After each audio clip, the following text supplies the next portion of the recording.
I'm so delighted to welcome everybody to the 21st annual Dorothy J. MacLean Fellows Conference. 21, as I count back, sort of took us to 1988 or 89, and few of you in the audience may remember those early conferences which were held in small classrooms at the hospital,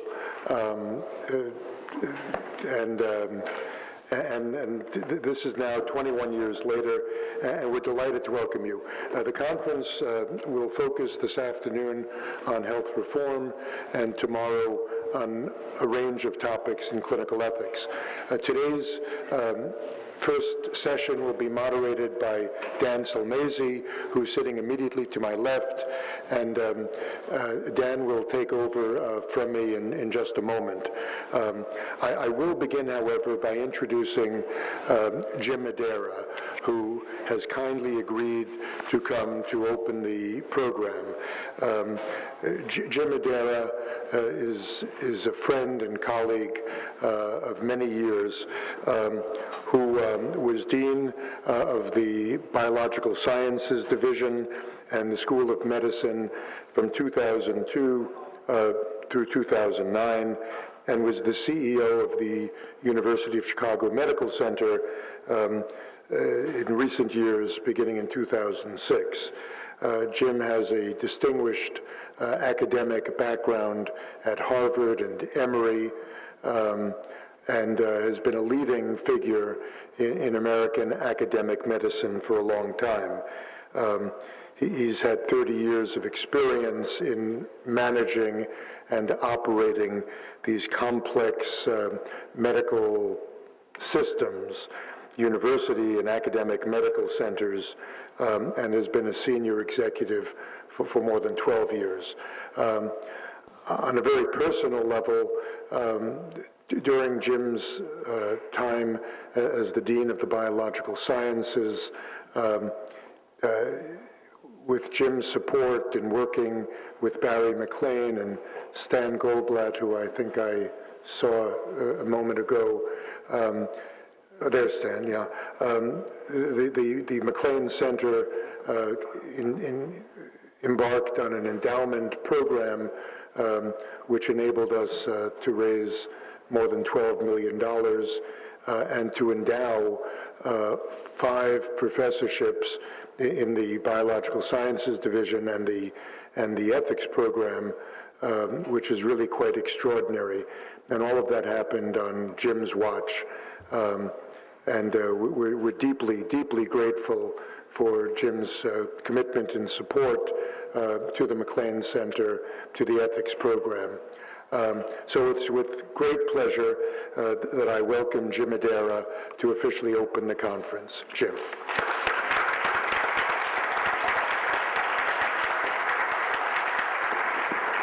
Well, thanks very much, Mark. And it would be wrong not to begin by acknowledging the deep and abiding support of the MacLean family and other friends of the MacLean Center. It would also probably be wrong to not comment on the fact that Mark Siegler has been leading this center since its origins and has done so with incredible effectiveness and built it into a center that really touches on all components of the university. And in fact, it was this MacLean Center success that would give us comfort when we would create new centers and institutes that would be cross-disciplinary, touching major areas of Argonne, major areas of the university outside of biological sciences, because it ensured us that we could do this. We had an example where the proof of principle had rested. So thanks, Mark, for all your contributions as well. There's probably no better time and no better place to discuss healthcare than right now and right here. That this is a topic that is rapidly changing, as you know from reading the papers, where there's likely in the estimation of many people, something to be signed. And we can think of it in terms of the big numbers around this topic. So $2.5 trillion a year, 300 million individual citizens, and the rules governing this interaction between those 300 million and that 2.5 trillion are likely going to change in some substantive way. How will that be? Well, as currently envisioned, about half of the increased costs would come from savings in government programs such as Medicare. At the current projections, that's about $500 billion cost savings in Medicare. How that is going to work is a little unclear. Many individuals often talk about overutilization aspects of the equation and refer to Gwandi's work. But there are multiple types of overutilization. More tests than one needs is one type of overutilization. Getting care that could be on a low-cost platform on a high-cost platform is yet another type of overutilization. One feature that seems to be present in all of these conversations is a general theme that we don't deploy the $2.5 trillion for the maximal benefit we could get for the 300 million currently. And so things have to change, but what the nature of those changes are is actually a little less clear, other than costs would be involved, coverage would be involved. And when one goes to the different sectors of the healthcare system from an operational management point of view, what one hears is a common refrain. Yes, the system needs to change. It needs to change in every direction, with the exception of the wedge in which I'm occupied. Now, we do see a lot of disconnects that will be addressed as well. The disconnect between coverage and access, two very different things. The disconnect in the financial wiring, whereas currently their private insurers pay what is an excess to support the loss in many areas in government care. Well, what does that mean when one expands covered lives using government kinds of payment systems? There are also disconnects in behavior, and maybe I'll just simply end with this one. I was at lunch with a friend a few days ago, and he indicated to me that he had had a challenge of mood disorder, anxiety, hypertension, and the like. He went to his physician, and the physician asked him to go on a program of where he increased his exercise and decreased some of the things in his diet, the refined carbohydrates, added some yoga and some meditation. And he did this, and within 3 months, he was normotensive, organized in his thinking and work, and felt like a new person. When he told the doctor this, the doctor told him that he was both happy and surprised, and the reason he was surprised is he had told everyone to do this for the last 20 years, and this person was actually the first person who had ever done it. So we have all of these challenges and more to discuss today. We look very much forward to this conversation. Let me turn it over to Dan.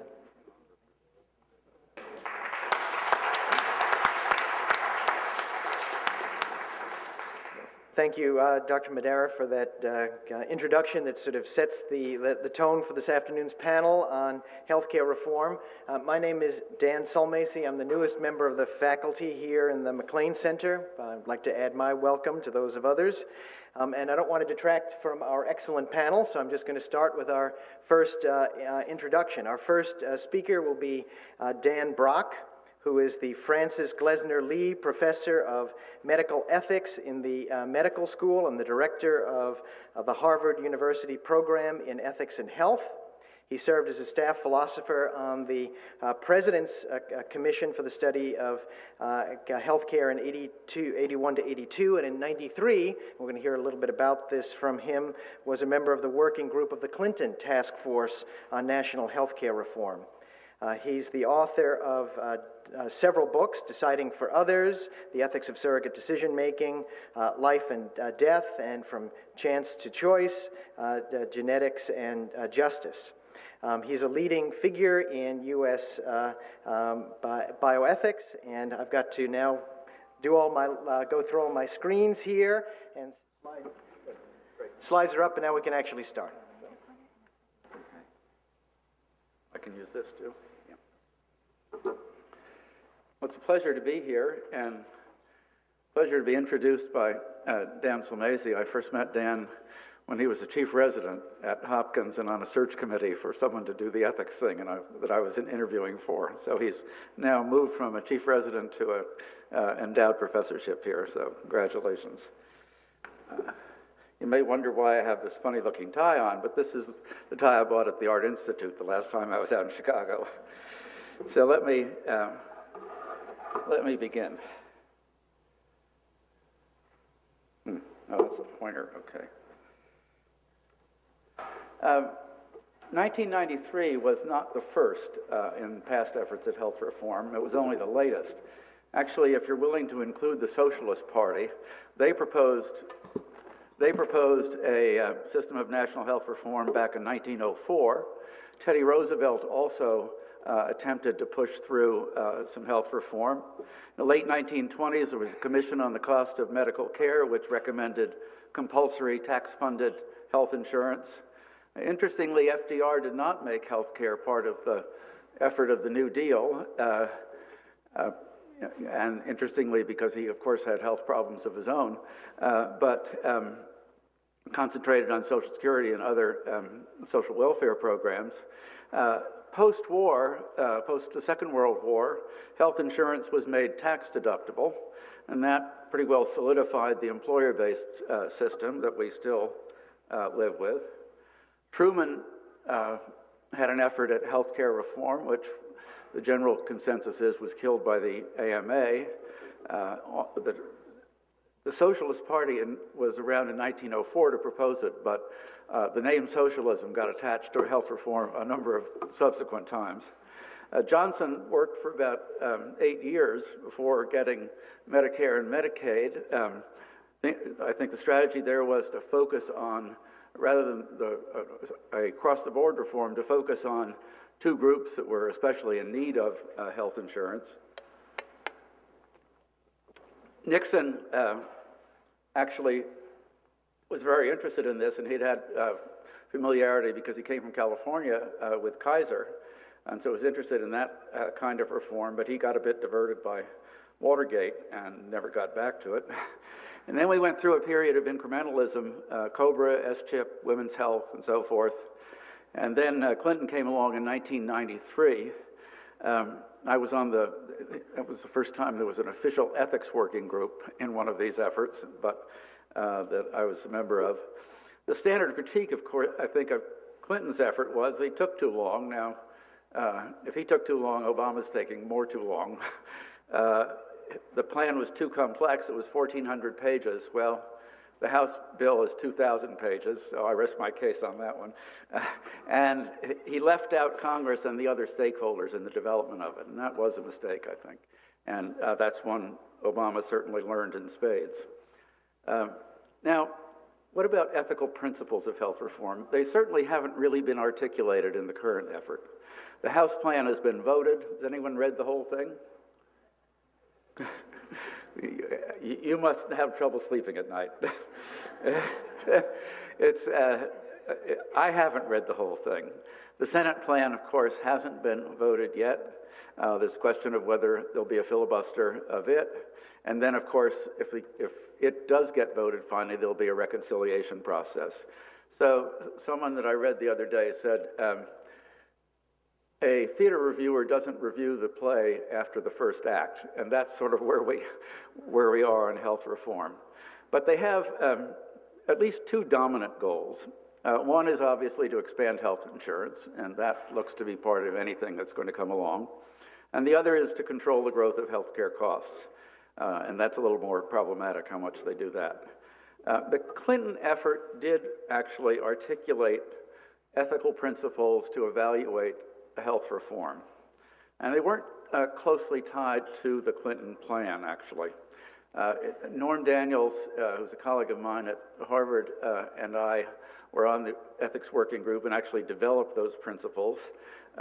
And so what I'm going to do is to see how the current effort would stand up to the ethical principles that we developed there. Not because I have a special attachment to the Clinton plan. Most people working on the Clinton plan would have preferred some form of single-payer system, but that wasn't on the table then, and it isn't on the table now. So the first principle we articulated, the red is the principle itself, and the rest of it is my comments on it. The first was everyone must have access to health care services without financial or other barriers. Now, how is this going to be achieved in the likely reform that we're likely to see, the reform that we're likely to see? Well, individual mandates to purchase insurance with subsidies for low-income persons, employer mandates to offer insurance, but again with exceptions for small businesses, no use of pre-existing conditions for either denial of insurance or for pricing of insurance. Now, one important issue here is, are the subsidies going to be adequate? And the subsidies, as I'll mention at several points, are going to be always under pressure because they're a major cost of the plan. In Massachusetts, where we have something similar to this, individual mandates at least to get insurance with subsidies for low-income persons, they've now gotten the insurance rate up to 97% of the population. Now, we started only with 8% uninsured, so we were much better off than the rest of the country, but nevertheless, and we're facing, in Massachusetts, pressures on subsidies to control the cost. There's also the issue of legal and illegal immigrants, whether they will be covered. The current Congressional Budget Office estimates say that we would likely cover about 35 million additional Americans under the House plan. That would still leave a good 10 million uninsured. Second principle was called comprehensive benefits. The healthcare system must meet the full range of our healthcare needs. Well, the reform is likely also to define a minimum benefit plan. It's unclear how comprehensive that will be. The pressure will be for it, again, not to be comprehensive, because the more comprehensive it is, obviously the more expensive it is. The House plan apparently is going to fill the donut hole in Medicare Part D, but there's going to be continual pressure on limiting benefits in order to keep the plan affordable. That's and to limit the subsidies that are needed. And we just know recently that if the House plan was adopted in the form it was voted, there's a prohibition on, a fairly strong prohibition on any funding for abortion, and a number of Democrats have indicated they wouldn't vote for the bill with that. Now, whether that's just part of negotiations, nobody knows. A third principle that we used was equal benefits. That is, healthcare services should reflect only differences in our healthcare needs, not other individual or group differences. Now, there certainly is going to be some variability of benefits across plans, just as there is now, because this will essentially keep the private insurers that you and I get coverage from, and other workers get coverage from. They will continue to exist, and there'll be variability between what's covered in those plans. This principle is controversial anyway, the equal benefits principle. The way I would put it is we've been living with inequality at the bottom.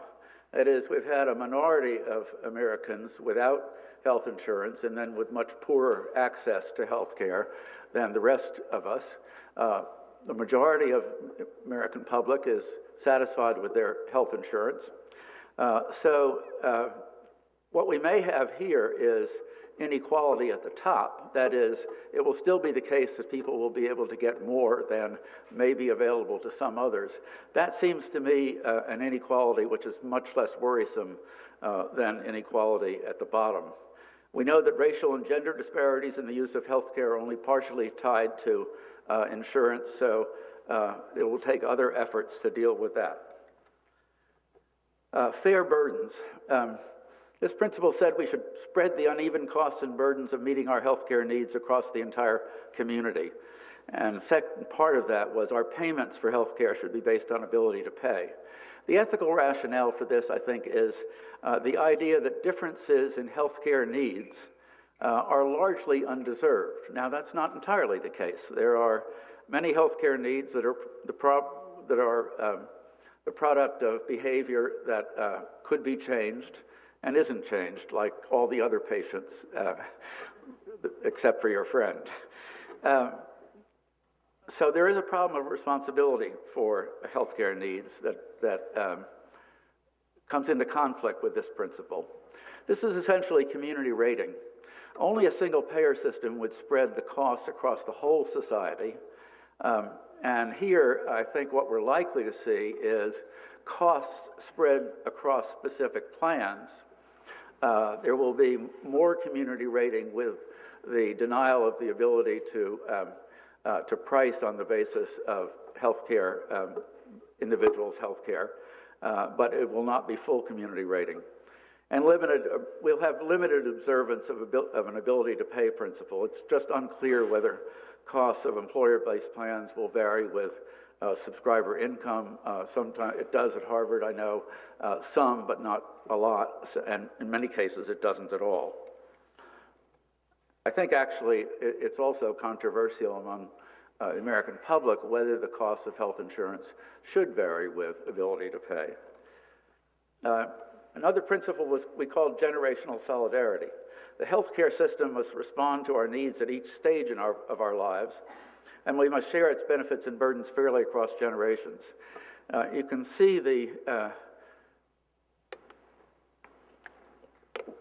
You can see how this is violated right now. If you look at the differences in Medicare and Medicaid, the Medicare population is a politically influential population. The Medicaid population is a much less politically influential population. And the Medicare program is much better funded than the Medicaid program. So differences in political power are likely to continue to lead to inequalities in the service of different segments of the population. And nearly, as you noted, nearly half of the cost of the House plan is slated to be paid for by largely unspecified cuts in Medicare. That obviously has this generational issue as well. And of course, deficit financing, this is supposed to not add to the deficit. That's an important principle Obama has pushed. But deficit financing really violates this principle because what it does is to push the cost to future generations. And we've got a pretty big-sized deficit at the moment, as everyone knows. Wise allocation. The nation must balance wisely what we spend on health care with other national priorities and allocate health care resources to services that meet our most important need. Well, this principle is about controlling health care costs. I think the consensus is that the House bill is probably a failure in this regard. Most economists who've taken a look at it have trouble finding how it's going to significantly reduce the growth of healthcare costs. Probably somewhat more likely that there'll be some efforts in the Senate bill that may go some way in this direction. We will have no means of setting a global budget for health versus other national priorities. What we can do in defense, but not spending, but we can't do in health. What other countries, other developed countries do with their healthcare system. We're going to have a big effort in comparative effectiveness research, but every time someone said, how about making it cost effectiveness? Then that got voted down in the House. So there's a resistance to actually looking at cost effectiveness, which of course is one of the things one would look at if one wanted to do wise allocation. The perverse incentives of the fee-for-service system are going to remain. A lot of talk about Mayo and Kaiser and so forth, where physicians are salaried.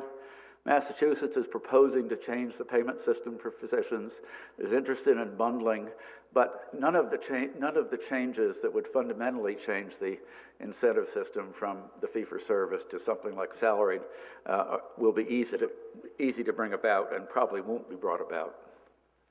Effective treatment. We must deliver effective services, avoid ineffective services, and support research that leads to new treatments that work. The group at Dartmouth that you'll hear from one of its members a little bit later, I've heard Elliot Fisher, who is one of the people there, say on a number of occasions he could tell us 30% of the healthcare expenditures which we could eliminate without any adverse effect on health outcomes. And the Dartmouth Atlas tells us how much services vary, levels of services and levels of expenditure vary across different locations. The comparative effectiveness effort is a step in the right direction of focusing on effective treatment and not providing ineffective treatment. But no one is talking about rationing health care. They have been very explicit that comparative effectiveness results will not be used to deny coverage of services. Now, we have no NICE. NICE is the National Institute for Clinical Excellence, which is part of the National Health Service in England, and what they do is to do cost effectiveness on new interventions, new medications, and so forth, and they will recommend that NHS not cover ones that cost roughly more than $50,000 per quality-adjusted life year. We have nothing like that, so it's easy to get something approved by Medicare that costs $300,000 per life year, as many of the new cancer drugs do.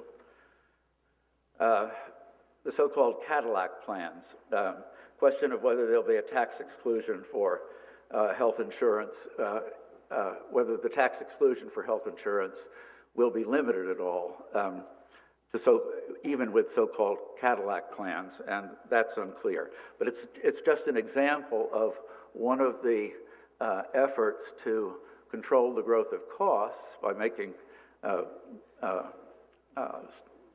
members of the plans more cost sensitive, and it's under attack mostly by the unions, actually. Quality care. We must ensure that high quality services are available. This sounds like a preacher when I read these things. But we must ensure that high quality services are available and that individuals receive the information necessary to make informed healthcare choices. With many different plans remaining, during the time we worked on the Clinton proposal, we estimated that there were about 1,600 private health insurance companies operating in this country. So with many different plans remaining under anything that seems to be coming along, the quality is going to vary between them. It's going to be hard to measure. It's hard to measure in any context, and it'll be hard to enforce. So one can't be terribly optimistic here. It's unclear how much additional health information patients will get. As far as I haven't read anything in the accounts of what's being considered that really answers that question. Efficient management, well, we fail here, I'm afraid, too. The healthcare system should be simply organized. It should be easy to use for both patients and professionals, and it should minimize administrative costs. Well, whether one likes or doesn't like a single-payer system, this is certainly one of the virtues of a single-payer system. It would save on administrative costs. Medicare is far less expensive in what it spends on administration than other private insurance companies. Keeping the employment-based system with many different plans will not make things administratively simple. Physicians will still face multiple plans with their different rules and regulations for what needs prior approval, for what gets reimbursed at what level, and so forth. And patients will still face difficult choices. I just put on the slide the example of the Medicare Advantage plans, which many, sorry to say seniors, many people my age have a great deal of trouble choosing between. It certainly isn't an easy decision to decide what of the many Medicare Advantage plans would best suit your health care needs. So I think we do face a big lost opportunity for administrative savings in any of the efforts that are underway. Basically, that's a result of Obama wanting to say in the campaign, if you're happy with your insurance now, then you can keep it. And that means that you can't move to what would be administratively much more efficient. The public plan may increase competitive pressure for greater efficiency. That's certainly what it's supposed to do. But we may not get a public plan. We don't know whether we will. Will the states be able to opt out of it, as is the case in some of the proposals? Even if the states don't opt out of a public plan, it's going to be very limited in terms of who has access to it. So probably no more than 5% of the population will have access to it. It's worth mentioning a possible downside to the public plan. That is, if we do get it. Adverse selection could quite possibly drive up the costs of the public plan. And then what we'll hear from opponents to it, who didn't want it in the first place, they'll say, see, the government plan doesn't work. It's much more expensive than the others.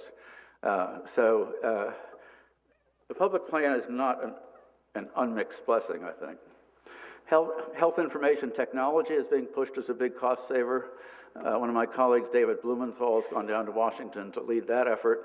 The Congressional Budget Office says otherwise, that it's not a big cost saver. It may improve the quality of care, but it's not going to reduce the costs of care substantially. And prevention is also not a big cost saver. It again may make sense in health terms, but it doesn't save a lot of money. Some prevention is cost effective, some is cost saving, and some is not cost effective. Individual choice. The healthcare system should enable all of us to make informed choices about our providers, healthcare plans, and treatments. Well, under any of the plans coming along, many people will continue to have limited or no choice with regard to their health plan. Some health plans will, that's because employers will still, in many cases, just offer one health insurance plan, and that will be permitted. Some health plans will also limit choice of providers, just as they do now. If you're in the regular Medicare program, you can, I'm not in it yet because I still work, but you can have pretty much unlimited choice of physicians. If you get into some of the Advantage plans, that's not the case. And certainly in terms of many private insurance plans now, there are significant restrictions on choice of providers. And choice of providers is probably the choice that the public is most concerned with. If you think about choice at different levels. Personal responsibility. The healthcare system should help us take responsibility for protecting and promoting our health and the health of our families. The push on prevention may help some here, but prevention, as I've already mentioned, is not a big cost saver, so it's not going to help that problem. There's also a worry about unfair application of the personal responsibility movement.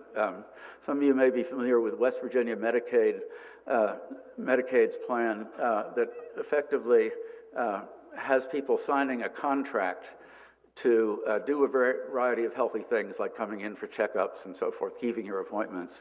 And you get additional services if you keep the contract.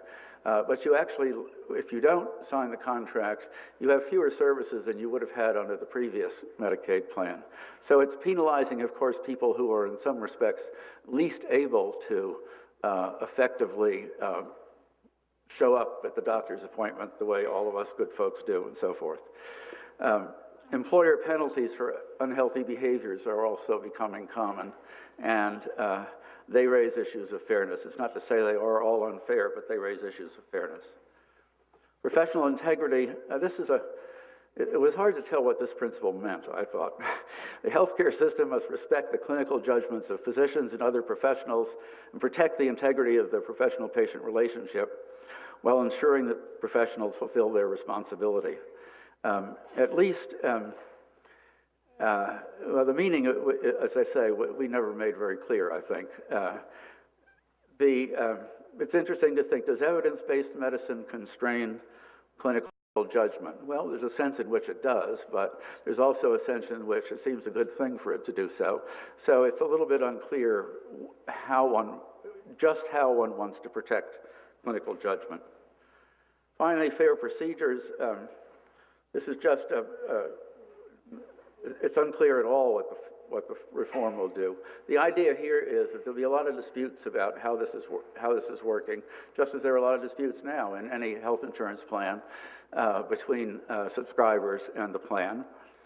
And many health plans, and some states now required by law, have dispute resolution procedures.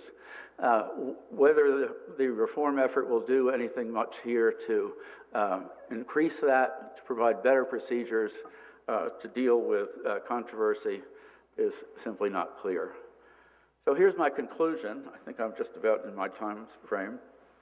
Let me emphasize again that Richard, I guess, is the only person who's read all 2,000 pages, and I commend him for it. I haven't read all 2,000 pages. The final plan is certainly likely to be considerably different than the House plan that was voted, but I'm not a prognosticator as to in what ways it's different. Rahm Emanuel was quoted the other day as saying, "We're trying to get a bill that can pass Congress, not a perfect bill." And I think that's right. That's what they should be trying to do. So there are going to be many new ethical issues that will emerge as the plan begins to emerge, the reform plan begins to emerge. What I've tried to do is at least touch on what I think some of those issues will be. Thank you.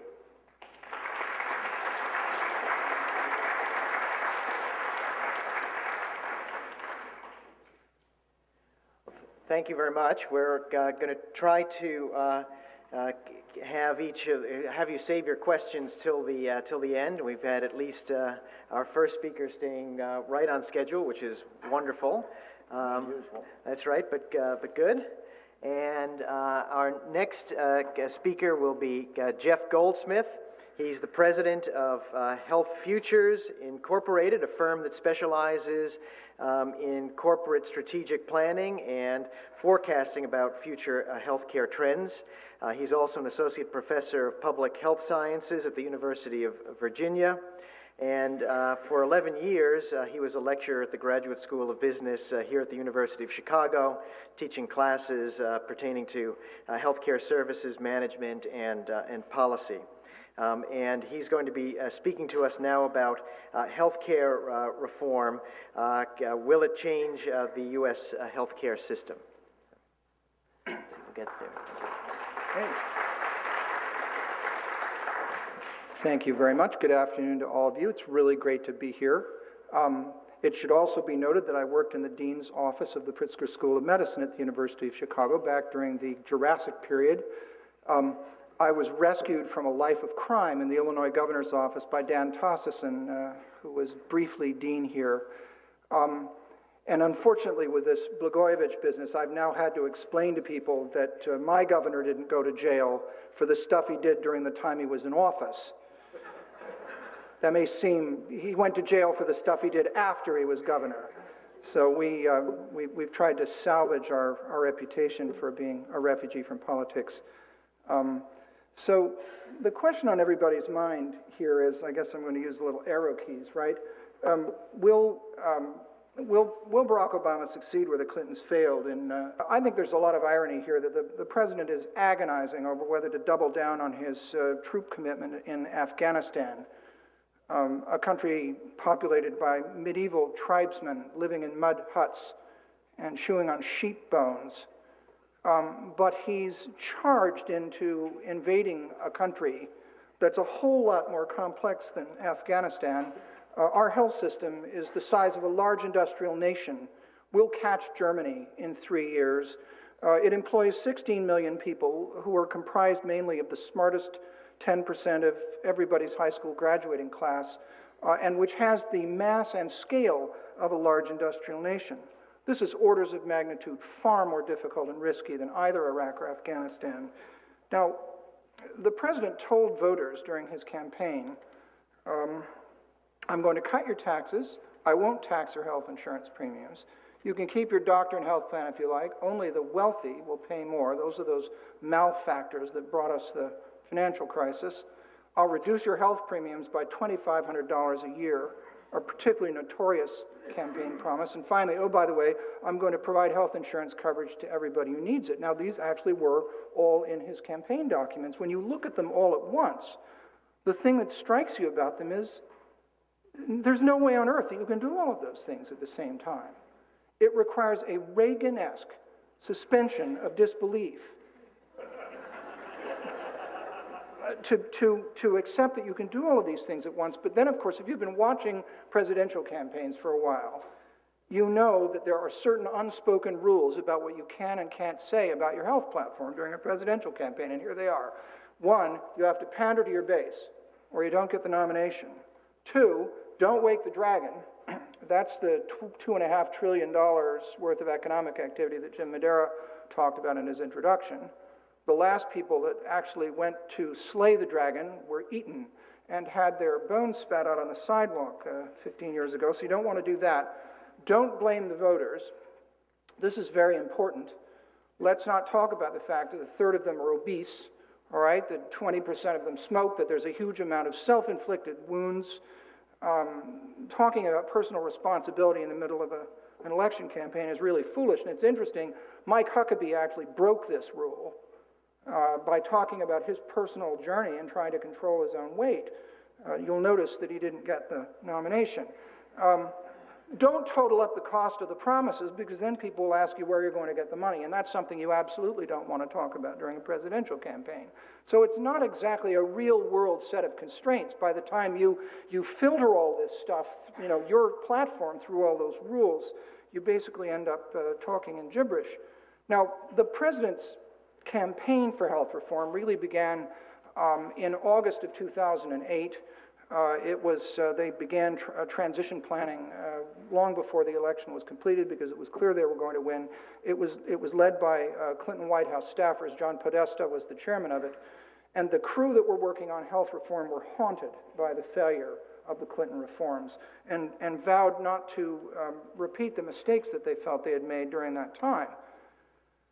The battle plan for health reform was, I think, fairly simple.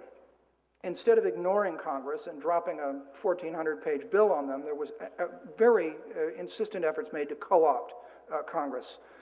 They selected a former majority leader of the Senate to head the effort, both in HHS and the White House. I thought this was a brilliant appointment, not only because Daschle had a wealth of relationships with the people that he was going to have to work with to craft a bill, but also he walked in the door with an agenda. He'd written a book that seemed to me, as a former political person, a sensible critique of what you needed to do, the most important piece of which was that Congress needed to surrender control of its micromanagement of the healthcare system, or we weren't going to have anything affordable at the end of it. There was a strong sense that you needed to capitalize on the sense of emergency that we felt right around that election campaign as our economy was going down the tubes, a feeling that we could unify the public around trying to reform health care in a sense of emergency. Don't overdetermine the outcome from the White House. Tranquilize the dragon, a very important strategy. Instead of attacking the various interests in health care, bring them to the table. So cut a deal with the doctors, cut a deal with the hospitals, cut a deal with the drug companies, try to limit their downside risk in exchange for them not torpedoing the efforts by lobbying aggressively against it. And the problem with tranquilizing the dragon is that dragon tranquilizer is extremely expensive and long-lasting in its effects. And then finally, this is the part where they're really struggling now, is to try and control the political narrative. And Rahm Emanuel took this on as his personal challenge. And I think between a third and a half of his time is going into this. The strategy ran into trouble quickly. The first problem was there were issues about whether Tom Daschle had actually been involved enough in the real world of healthcare to be not credible as a leader of this effort. I personally feel it was a catastrophic error to have thrown him under the bus, because the moment they did that, they not only lost control of the relationship to Congress, but they also lost the script.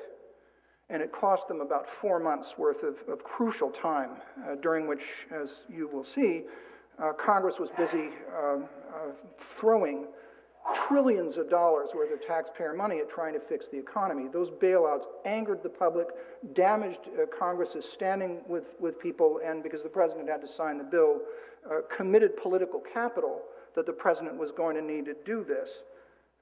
The sense of emergency began to fade by late spring with the stock market rally, but at the very same time, of course, we saw huge increases in unemployment and a strong sense that we were really in more economic trouble than I think the president and his team had realized. You saw these horrendous increases in the adult unemployment rate. The real unemployment rate in the country is about 17.5%.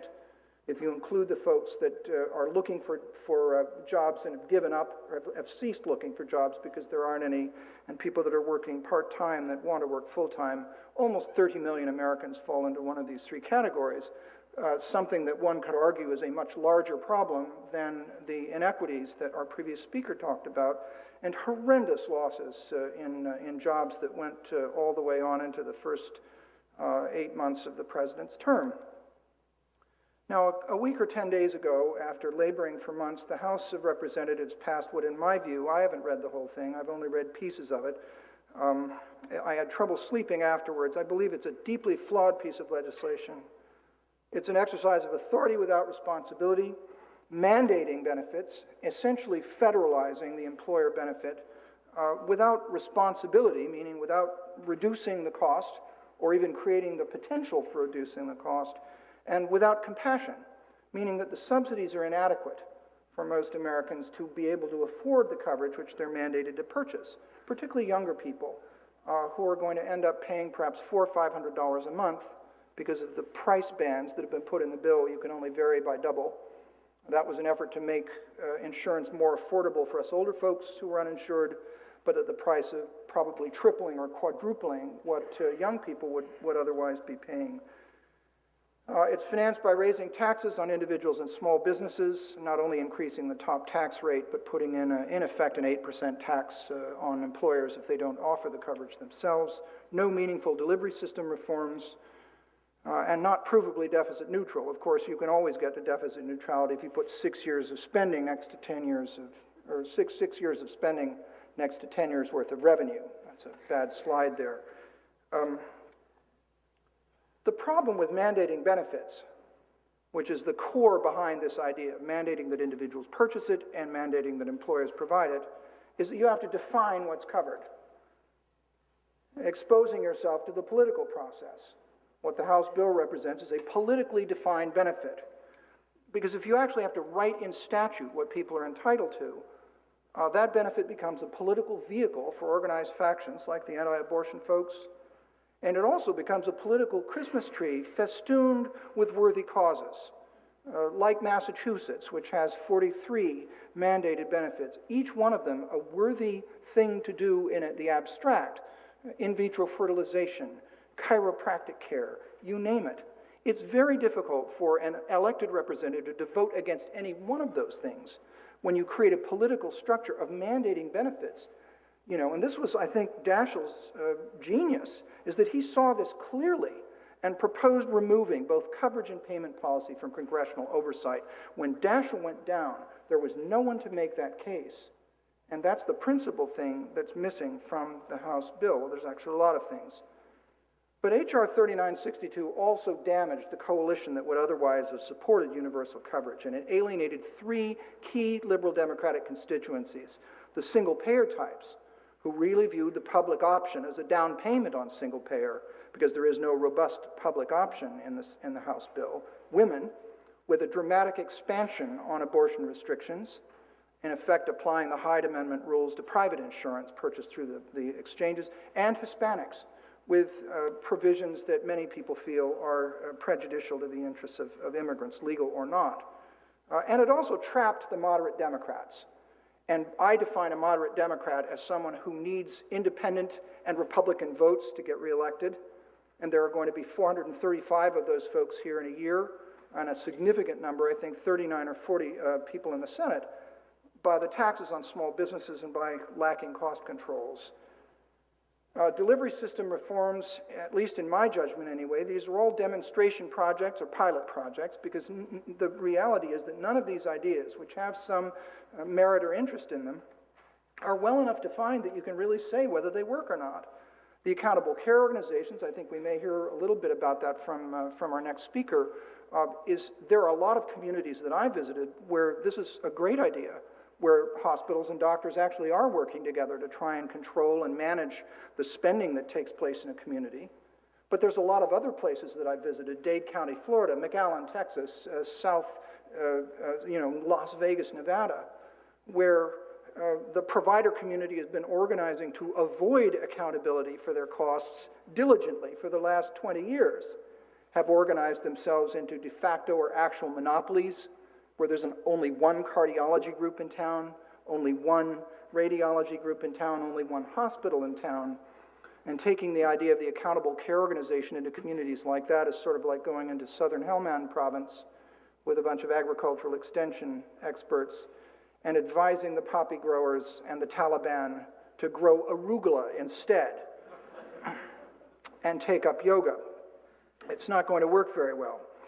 You've got this idea of post-acute bundling, which I think is a great idea, but what it basically means is that you're holding the hospital accountable for the costs incurred for 30 days after the hospitalization, which means that you have to have accountability, you've got to have contractual relationships with the rehab specialists, all the rest of it. You've got to have doctors following those folks whom you may or may not have a relationship to. Again, a great idea, no data. Medical homes, about which I suspect we'll hear more. This is one of those ideas that's viewed as a kind of a savior of primary care, but there are a lot of models of the medical home that are so complicated that if you impose it on the primary care system, will drive a lot of solo practicing primary care physicians right out of business or into the hands of their local hospitals. And finally, what I think is a laudable goal, attempting to reduce readmissions. A quarter of Medicare patients are readmitted within 30 days for the condition that they were discharged from prior. Only half of those folks saw a doctor or got any medical management during that 30 days. So there's clearly a lot of avoidable readmissions. But again, do we really know how to do this? Do we really have the organizational systems in place to do it? No, we really don't. So I think regardless of what happens, even if there's no bill, we're going to see experimentation with all of these ideas, and maybe we'll know if they work in 3 or 4 years. I think Congress is in the process of dodging some bullets here because they were simply too hot to handle. It's like Atul Gawande's article never existed. Communities that basically have succumbed to the moral hazard associated with medical practice by essentially referring patients to themselves, by running up the tab, by doing things that aren't necessary, by referring people to, cardiology groups owning their own CT scanners, untouched by the current legislative process. Tilting away physician payment under Medicare towards the E&M codes, towards primary care, cognitive medicine. That isn't really happening in this bill. There are modest increases in primary care compensation, but none that are going to make enough of a difference to change the physician supply equation. Beginning to put Part B fees in Medicare within a hospitalization inside the DRG, which would control a lot of the excess use of consultants. That's not on the table. And I think major loan forgiveness programs for primary care physicians. I mean, we are burdening our young people who are practicing, who intend to practice medicine with $200,000, $250,000 in medical school debts. It really isn't a fair fight. I mean, you had to have really good bandwidth to get into medical school in the first place. $200,000 in debt is like this gigantic albatross around our young people's necks. And if you say to them, well, hey, do you want to make $40 an hour practicing primary care or $700 an hour being an interventional cardiologist? That's not really a fair fight. And unfortunately, we haven't changed those incentives all that much. The reason why I'm worried about this stuff is that there's a major iceberg in our health system's shipping lanes. We are going to see, I don't know how many people know these numbers. I was shocked. 38% of the practicing physicians in the United States are over the age of 55. These are folks who pretty much worked full-time, 100-hour a week. Mark Siegler, there were 100,000 people in this cohort, I believe, that pretty much worked their entire lives with the beeper on all the time. They are exhausted. Older physicians in our country are ready for a change. 18% of them have already closed their practices to new patients. Only half expected no change in their practice in the next 3 years. And 80% of them have no plans to transfer patients to another physician or group upon retirement.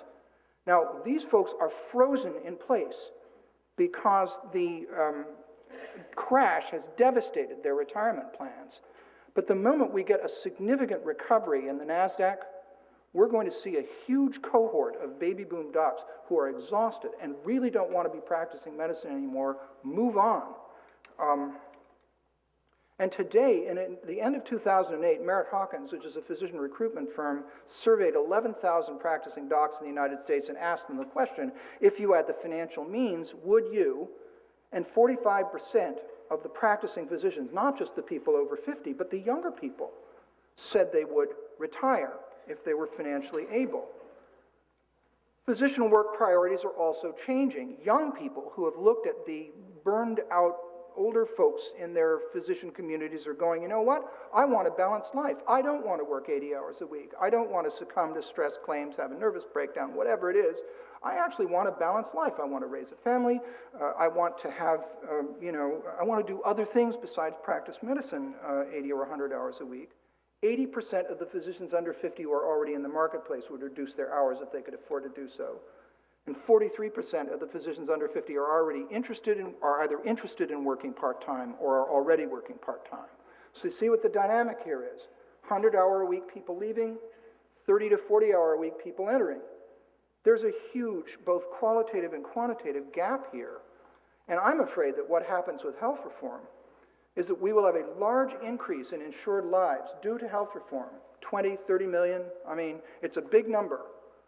That health reform will not meaningfully increase. 10% doesn't cut it.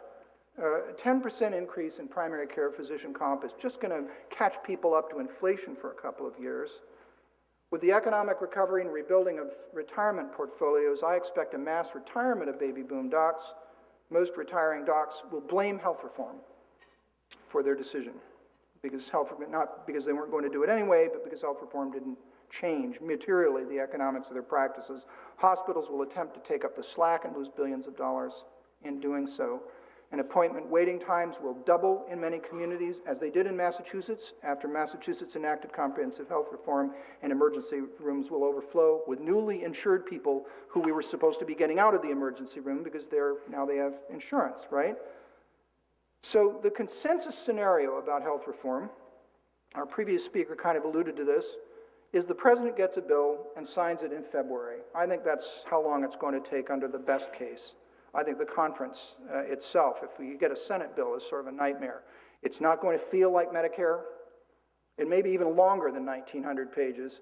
It's going to be like this giant hairball hawked up by a really sick critter. No income tax increase. No corporate mandate, no public plan, no meaningful cost controls, not provably deficit neutral, and covering between 25 and 30 million people in 10 years. Now you get to the bottom line there, and that's a huge improvement over where we are now, but at a huge and largely unknowable price. I think there's another possibility, which is democratic fratricide. True believers in coverage expansion abandon ship over abortion and the failure to include a public plan. Moderates refuse to accept the corporate mandate and tax increases. The dragon wakes up from its drugged sleep and belches loudly when it realizes it's actually going to lose about 3 feet of its tail and maybe some of its fingernails besides. Frightened electorate fails to rally behind health reform because people are really worried about the big thing, which is, where's my jobs? And if all those young people that work for this president spend his entire first term living in their parents' basements waiting for an economic opportunity, it's not going to be a happy re-election campaign for the president. The president, sinking in the polls, fails to unify his own party, and the Republicans feast on the bones in 2010 or 2012. Now, I can tell you, this is not my preferred scenario. I voted for President Obama twice And that was just in the primary. I really like this president. I really want him to succeed. But I think he and his political advisors fundamentally misread the mandate that they got during this election. He was a transformative candidate, but this was not a transformational election. It was a throw the bums out election. And I have never seen, I travel for a living. I've probably traveled 50,000 miles this fall. I have never seen the electorate in a fouler mood than it is right now. There is very little forgiveness in this political environment. Now, of course, you know, the previous speaker alluded to Rahm Emanuel's great comment. I love this guy. Let's be honest, and this is obviously not Rahm Emanuel because the expletives would not have been deleted, okay? There's a whole bunch of F words in this paragraph that got deleted. The goal isn't to see whether I can pass this through the executive board of the Brookings Institution. So there, Mark McClellan. You know, I'm passing it through the United States Congress. I'm sure there's a lot of people sitting in the shade of the Aspen Institute, and he actually said, including my own brother, right, who will tell you what the ideal plan, great, fascinating. Who cares what the ideal plan is? I would simply come back to you and say, you're reforming something that's almost a fifth of our economy. It actually matters what you do. This isn't a question of checking the box and being able to say you accomplished health reform. It's entirely possible that the same political forces that made it impossible to create a coherent, believable bill will prevent you from fixing it once you've signed it into law.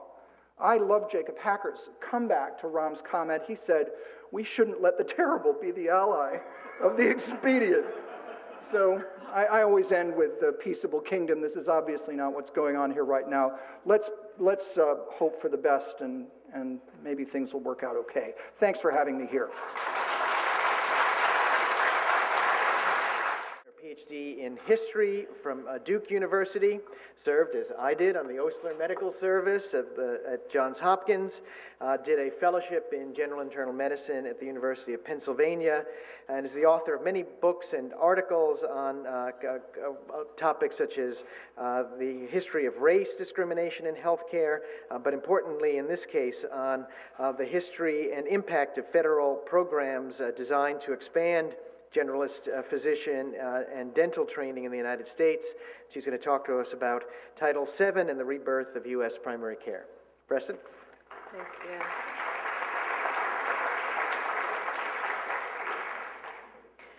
In August, when we had people biting off fingers, I did a medical mission in the high Himalayas, probably the most remote part of the world, sewing on fingers, opening up infected abscesses, giving out antibiotics. So I came back into the fray of health reform. As you can see on my slide, I was a member of the ACP's Health and Public Policy Committee, the first go-round in the early 1990s. And I was invited back in 1997 to join the college's effort and have been on that committee for the last 3 years. In that time, we've finalized 10 major policy papers. And also at the invitation of Senate and House staff, the college has sat at the table and helped construct much of this legislation. I left government after 2 years running the $90 million Title VII training program. I had the largest grant portfolio in HRSA, 456 grantees, giving grants in primary care to medical schools, dental schools, PA training programs all over the country. So, and I left to get back on the Hill to advocate for the future of primary care.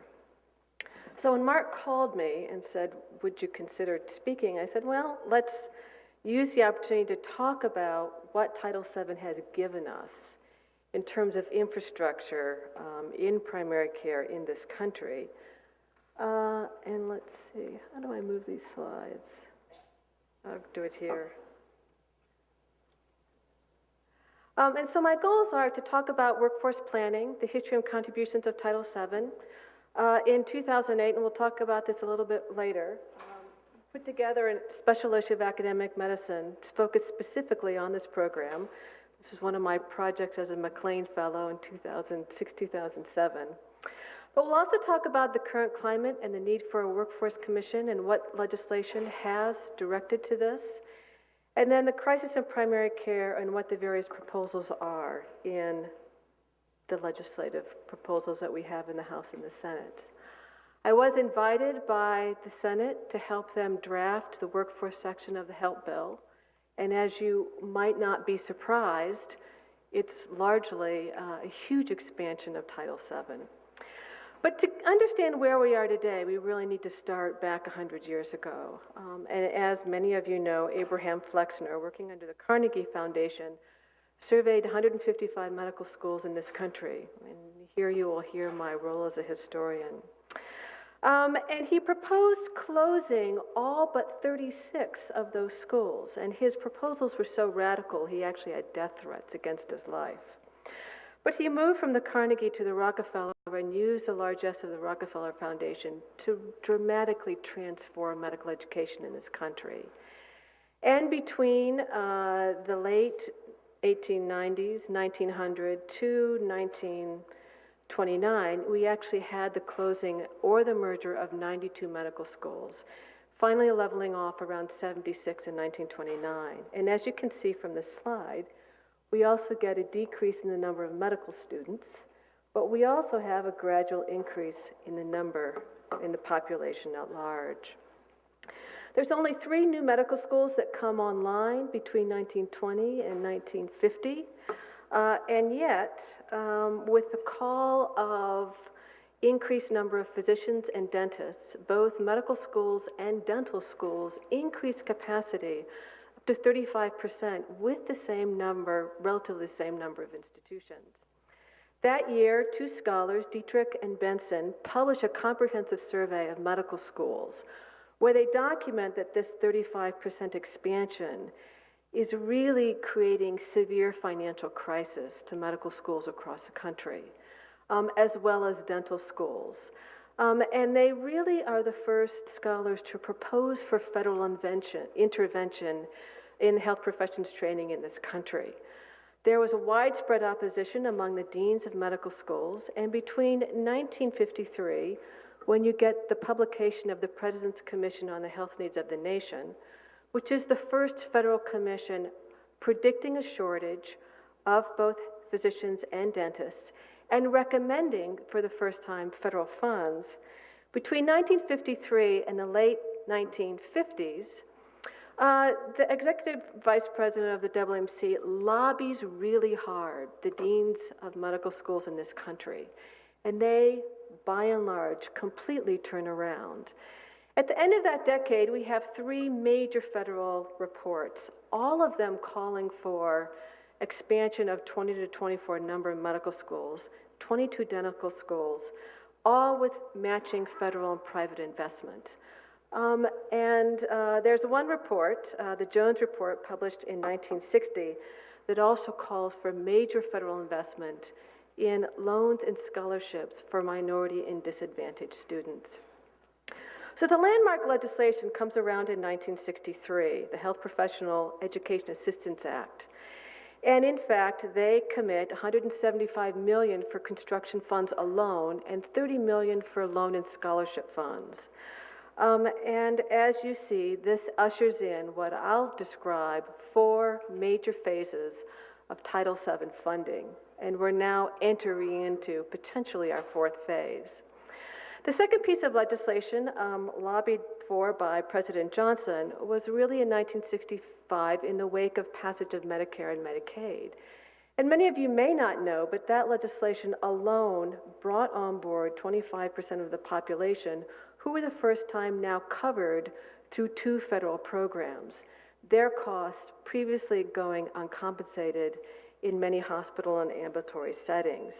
So Johnson used the Medicare legislation to argue very forcefully for the continuation of federal funds for medical school, dental school, public health school, veterinary school, a whole range of health professional training programs, and successfully got the legislation passed.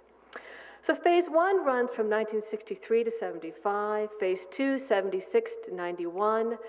Phase 3, 92 to 2010, and now we're into the question mark, what will Phase 4 look like? Will we have a Phase 4? And if so, what will it look like?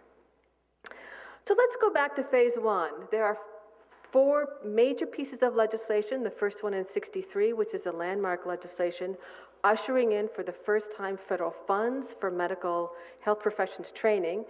And that's followed by 3 reauthorizations, is what we call in the health policy world. And the one I want to focus on is really 1971, because it's the first time that federal funds are used to support training in family medicine, PAs, and general dentistry. And this ushers in what we would call the Title VII, the pre-Title VII program. During this era, we have stabilization of 11,700 training programs in medicine, dentistry, public health, nursing. We have 6,000 new places coming online. We have 40 new medical schools constructed between 1960 and 1980. We have, in fact, I calculated, it was $760 million during that first phase, dedicated just to health professions construction grants and other, no, I take that back. I'll redo my numbers. That's for Phase 2. But Phase 1 was what I would call massive investment in infrastructure of medical schools, dental schools, teaching hospitals, schools of public health, and along with that, federal funding to support residency training, faculty development, and new program called AHECs, which is Area Health Education Centers, to put students in rural communities and to give them clerkships with community-based practitioners. And as you can see, we now start getting a rise in the number of graduates, a rise in the number of medical schools, but we also have a continued rise in the population. But for the first time, since the 1960s, we start getting a decrease in the number of physicians per population. So you would say, wow, that's an absolute success. But what's interesting, if you look at the debates and the hearings, even back to 1963, there was widespread recognition that one of the crises facing healthcare in this country was the loss of the general practitioner. And here this is shown in this graph, which we'll see again later, that even with federal investment between 63 and 76, we still get a loss in the number of generalists per population. And we're also now beginning to see the consequence of NIH funding of specialty training and the rise of specialty fellowships in academic teaching centers. Phase 2. This is what we would call the phase of primary care. This is the phase, as I said, it was $760 million in Phase 2 that builds the infrastructure of primary care that we know it today.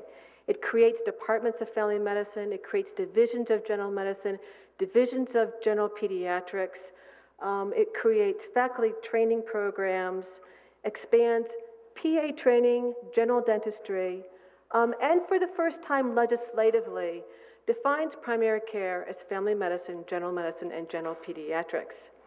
Interestingly, if you look at the debates on this legislation, it's 2 solid years of House and Senate debates and thousands of reams of paper and a fundamental redesign of federal investment and federal intervention in health professions training.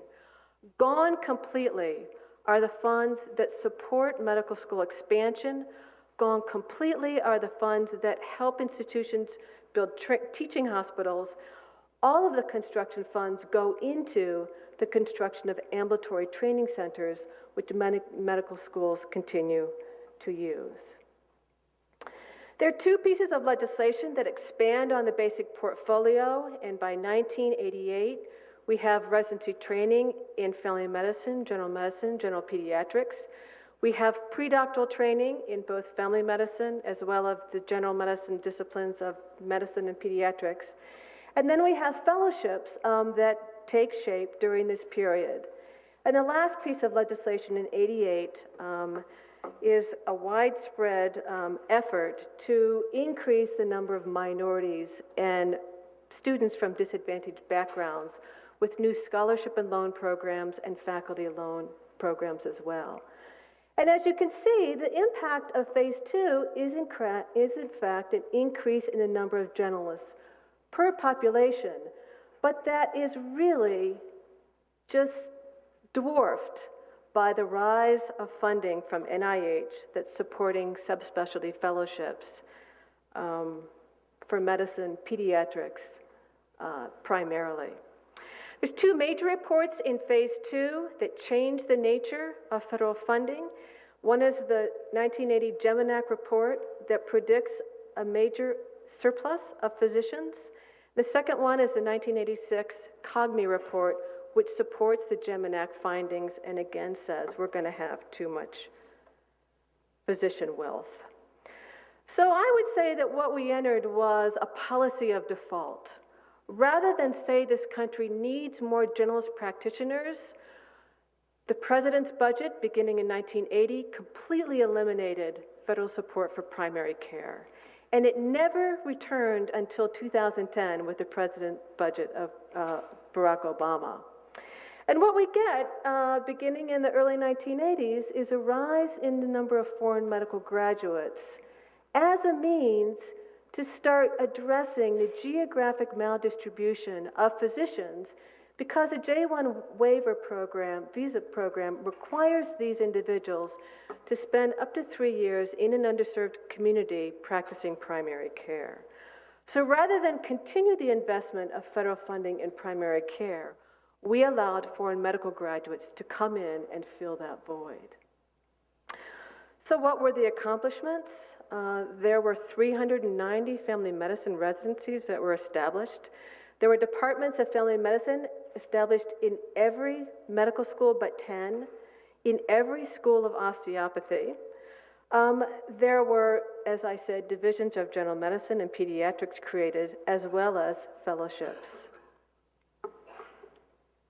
Phase 3 keeps the basic structure, but completely reorients the program away from maintaining the infrastructure to moving grants toward care of vulnerable and disadvantaged populations, which include persons with HIV, the homeless, victims of domestic violence, patients with substance abuse, and the elderly. All of a sudden, what we had is the general practitioner coming out of Title VII programs become trainees with special skills in cultural competence, special skills in health literacy, as well as new innovations around evidence-based medicine, genetics, and a whole range of other curricular topics. And we've had two pieces of legislation during this last phase. 1992 is a complete redesign. If you submitted a grant to maintain your program, you were generally scored a 0. So they expected innovation, they expected grantees to target needy populations. We have the new programs of Health Careers Opportunities and Centers of Excellence addressing the need for greater diversity and representation of underrepresented minorities. In 1998, we have a consolidation of 44 different programs into one piece of legislation, and all of the health professions' primary care programs were built under one umbrella and one grant guidance. We had the creation of the Advisory Committee on Training in Primary Care Medicine and Dentistry, which itself has published 7 reports. And we also had the development of federal funding to support pediatric dental residencies. So what were the accomplishments of Phase 3? Without question, these federal funds have forced the medical schools, dental schools, PA training programs to significantly diversify their student base. Title VII grantees are 2 to 5 times more likely to have greater numbers of minorities on faculty, as well as 2 to 5 times greater number of minority students as part of their classes. We see the rise of health disparities curriculum, EBM curriculum, patient safety quality improvement curriculum, palliative end-of-life care curriculum, ethics curriculum, And many of these innovations that are coming in through Title VII and primary care divisions and departments are then getting integrated into the medical school traditional curriculum and into the categorical pediatric internal medicine and family medicine residency programs. Another major impact of Title VII during this phase 3 has been in national contracts, and there's been 35 during this period. Everything from developing a nationwide effort to train community-based faculty on better teaching and evaluation skills of students and residents rotating through their practice, to undergraduate medical education for the 21st century, a nationwide effort to develop a curriculum on genetics for primary care. So the efforts have been varied, they've been collaborative, and they've targeted national priorities, often established by the Institute of Medicine, the advisory committees, and other groups. And as you see, we continue to have a decrease in the number of people per physicians, but we continue to have the problem of greater number of specialists relative to generalists. To the point now, as our previous speaker said, we are entering into a real crisis. I came into HRSA in 2004 with a $90 million budget. A year later, as a consequence of Hurricanes Rita, Katrina, and Wilma, my budget was cut by 50%. It survived. I also entered HRSA hearing over and over again that the Office of Budget Management considered this program completely ineffective. And having known the history of this program, I knew that they were wrong. So fortunately, while I was there, the Advisory Committee on Training Primary Care Medicine Dentistry published its 5th report, and we focused specifically on countering the OMB's assessment and using 7 evaluation measures for evaluating educational design and outcomes. This committee argued forcefully that the Title VII program had significant impact and positive outcomes. As I said earlier, I left HRSA, went straight to the Hill, and was invited by Mike Whitcomb to put together this theme issue. And a year later, the MacLean Center, which represents family physicians in this country, published its report, What Influences Medical Student and Resident Choices, and found Title VII to be an independent positive predictor on student choice. So as this graph shows, as of last year, the AAMC is now admitting that we are entering a physician shortage crisis. And in this composite physician shortage, we're probably looking at 45 to 50,000 shortfall in primary care physicians alone. The rest of this 85,000 number is a lot of general surgeons, obstetrician gynecologists, and probably to a much, much smaller degree, specialists. So now we're entering phase 4 with the election of Barack Obama. And I'll quickly go through the rest of this. Workforce Commission.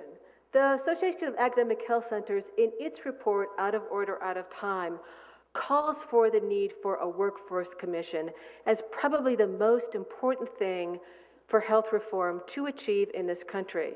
What they argue is rather than producing 70% of our physicians as specialists, those countries that have high quality, low cost systems are much more closer to 50-50 or 60 primary care and 40 specialists.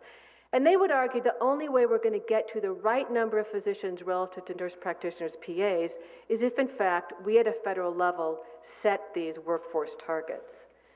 Secondly, the American College of Physicians has really taken this issue on, and I want to highlight a paper that was published last year.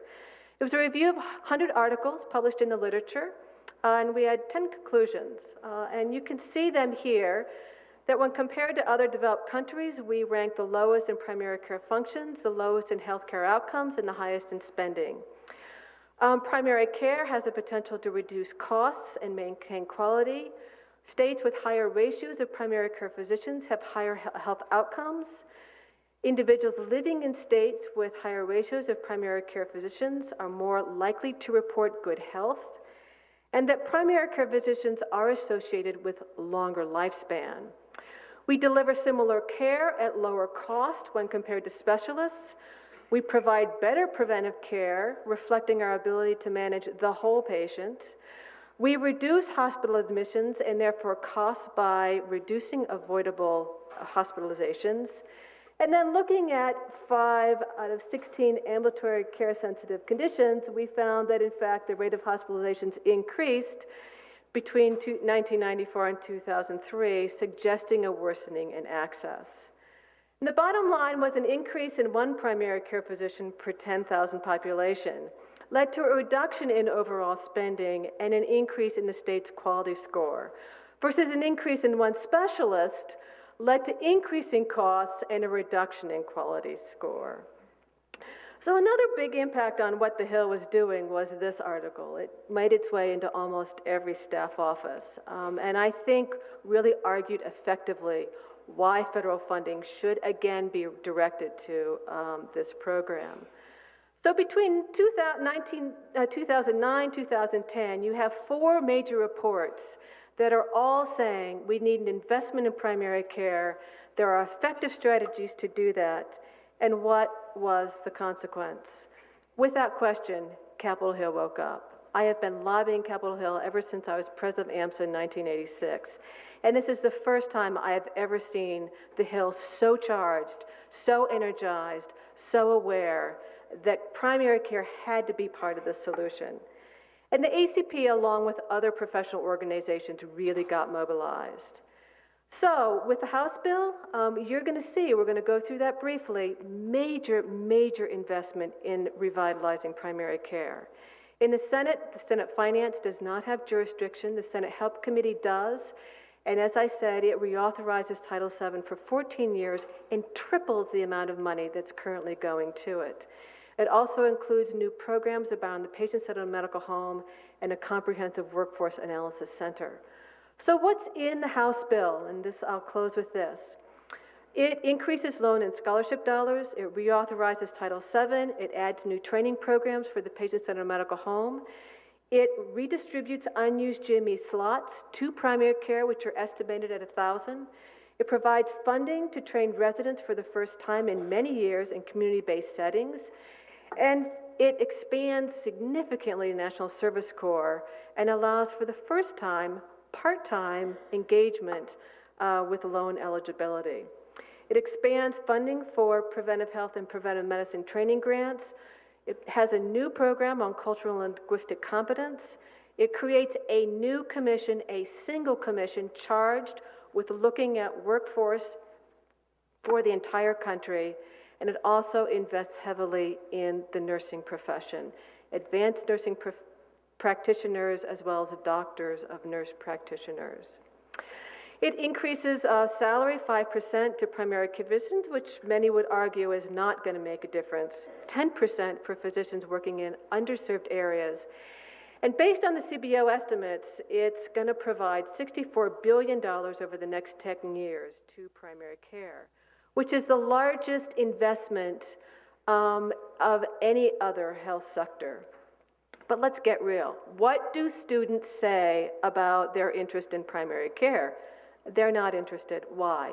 Debt, income potential, controllable lifestyle, uncomfortable with the increased breadth of knowledge, decreased prestige, lack of encouraging mentors, and it's an easy residency spot.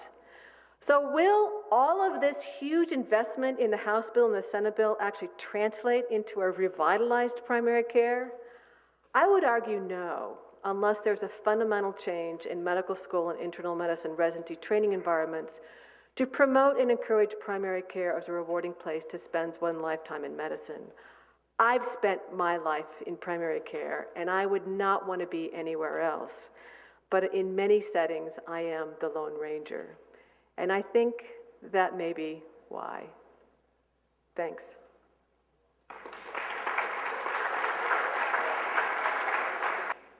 Thanks, Preston. We're sort of starting to get a little behind time, so and he's going to talk to us on healthcare reform and comparative effectiveness research, something we've heard a little bit about already.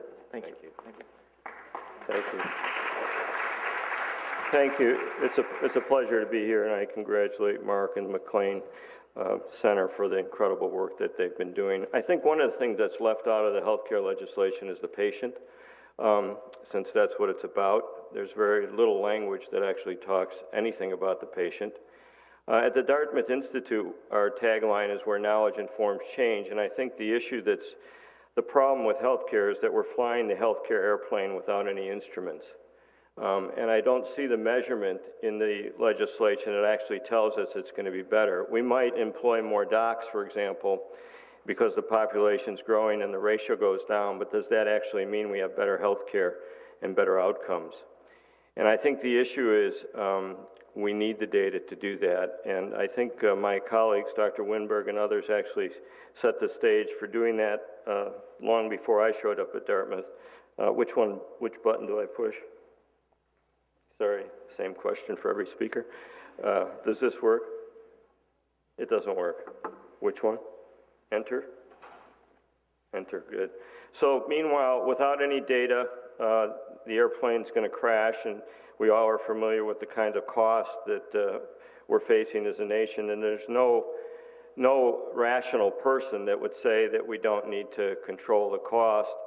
There's no other business in America that can sort of run freewheeling with reimbursement by just doing more. You just get more and just go as you go. And that system doesn't work.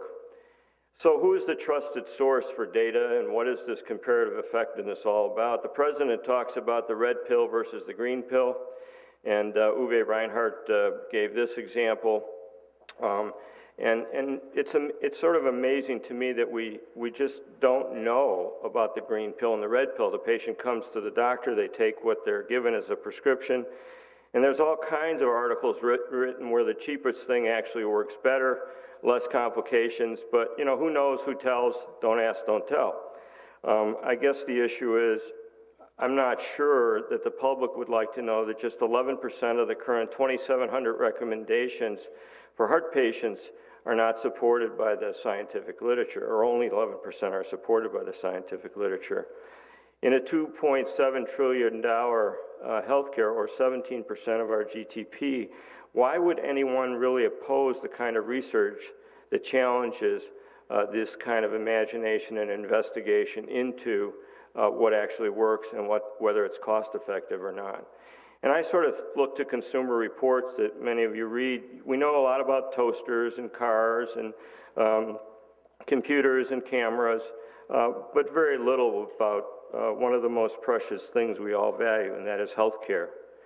In my own profession as orthopedic surgeon, we see tremendous innovation. Most of that innovation, and here's a hip fracture treated on the left, very good, thought to be better with the one on the right. The one on the right is 3 times more expensive and has 2 times more complications, but you can hardly buy the one on the left anymore. We as a nation have decided to just go with what we get. Hip fractures is not an insignificant problem. For an aging population, we as a country have done very little to change this. There's a 30% one-year mortality associated with hip fracture, higher than almost any other disease, including many cancers that we faced.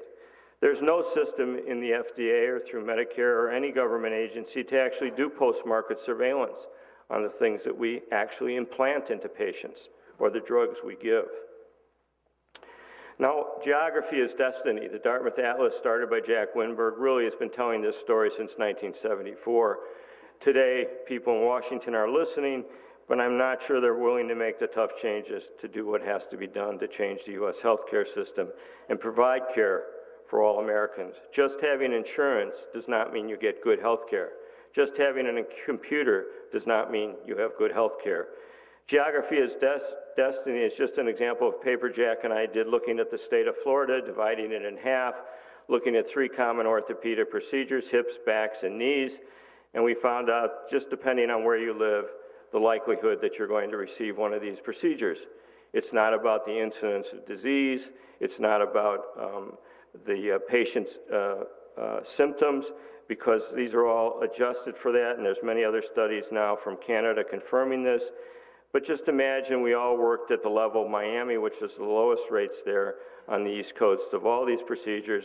Just in that region, we'd save $1.3 billion.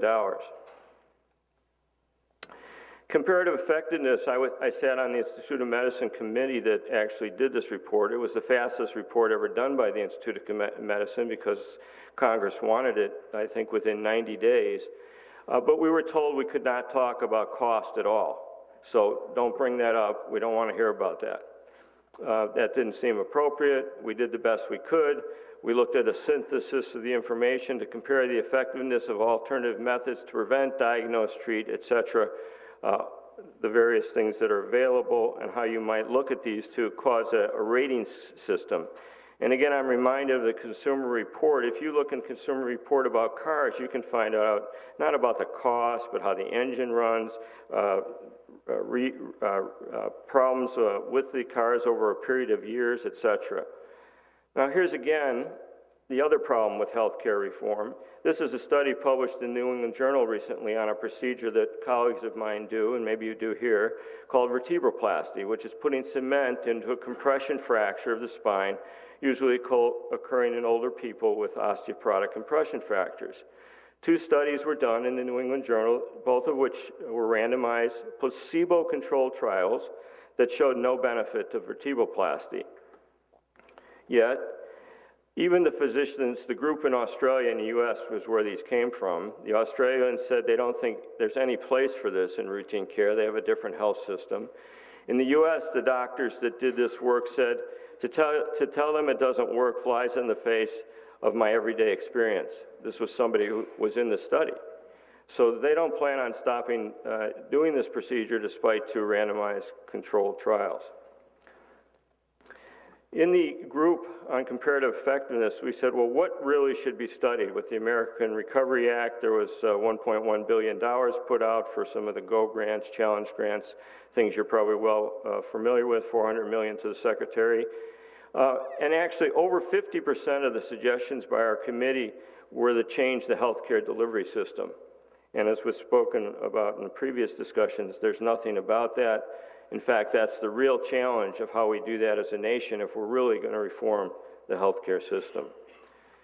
Our work and Jack's work and Elliot's and many of my colleagues, John Skinner, I could list a whole cast of thousands who have been involved in this now with Jack's leadership, was to relook at the geographic differences in the healthcare delivery and spending as an opportunity to receive significant savings in healthcare costs without compromising health. So what we're saying, as you all know, we could probably do less and be just as effective.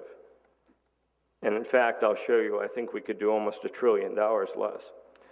Of course, all of this came about to the public with this wonderful article by Atul Gawande that was mentioned in the New Yorker, and if you haven't read it, I think you should, because it really tells the story in a way that all of us, I think, can understand. And we can argue about whether the data is exactly right, but he interviewed the physicians. McAllen, Texas, and El Paso, Texas are very demographically similar, about 700,000 in population each.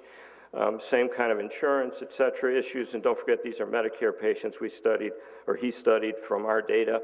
And really, McAllen was spending 3 times as much for the same patients as El Paso, with no added benefit.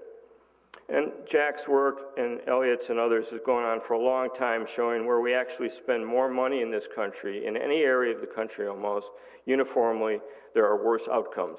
Totally counterintuitive, just like having more docs sounds like a good idea. Does it actually make a difference? And I would agree we need more primary care docs. The question is, do we need more docs in aggregate, in a total? And this is work by Amitabh Chandra from Harvard, who just showed the quality again, issues in states where we spend actually less money. We have higher quality outcomes.